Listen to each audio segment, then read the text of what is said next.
So the number of SDXL control nets, that is going to increase over time, and the number of control LoRa's, that is also going to increase. Now, it is possible to create your own control nets, and also I think Stability AI are working on ways of creating control LoRa's as well, and I think there may be techniques for that coming out soon.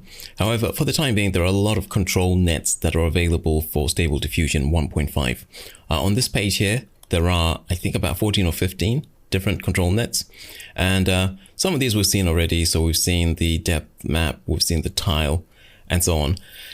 What I want to do is to demonstrate to you the technique for using control nets with Stable Diffusion 1.5. It's a slightly different process from Stable Diffusion XL.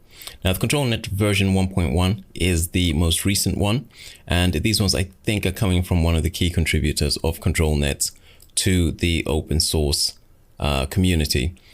Their own Hugging Face, I will have this as a resource that you can call up. And there's also another contributor who has ControlNets FP16. I think it's the same selection, but these are half the size. They're not 1.5 gigabytes. They're about half the size. And sometimes with the FP16 ones, they are smaller. They're less demanding on your system. There may be some quality issues in terms of the quality of the output that you get, but sometimes the trade-off is a very good one. Now, I've been working with a bunch of images from Canva, and you can very easily set up a bunch of 1024 by 1024 images in Canva. It's very easy to edit them. I think once you set up a template, you can put in as many images as you want. The other benefit of working with Canva is that if you make an edit, for instance, this one I made black and white, you can easily revert the edit. So it saves a huge amount of time. And I've got 50 images here. And with these images, I can export them at 1024 by 1024. And I think it's also possible to resize, but I think this is one of those features that's a pro feature. I think this is one of the paid features. It's very easy to resize them, export them at 512 by 512. That's what we're going to be working with. We're going to be working with the smaller size images for Stable Diffusion 1.5. So obviously the benefit of SDXL is the image size that you can work with, but it does take a little bit longer to process.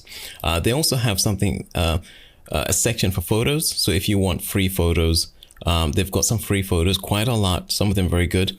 They also have paid photos. I don't think I can share any of these, the paid or the free ones.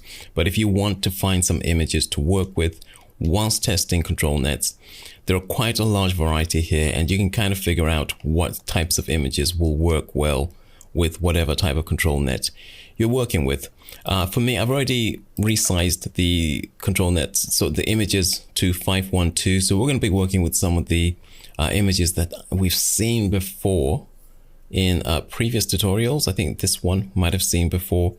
Anyway, I'll be working with these images and I will be exporting them at 512, 512. That is the image size that you need for Stable Diffusion 1.5, or you could go with a slightly different size since we're working with Dream Shaper, which allows you slightly different aspect ratios.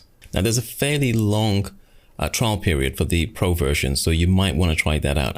I'm not sure how long it is right now, but they do give you a fairly long trial period where you can use all of the Pro features. I'll have this as a resource again in the resources for the lecture.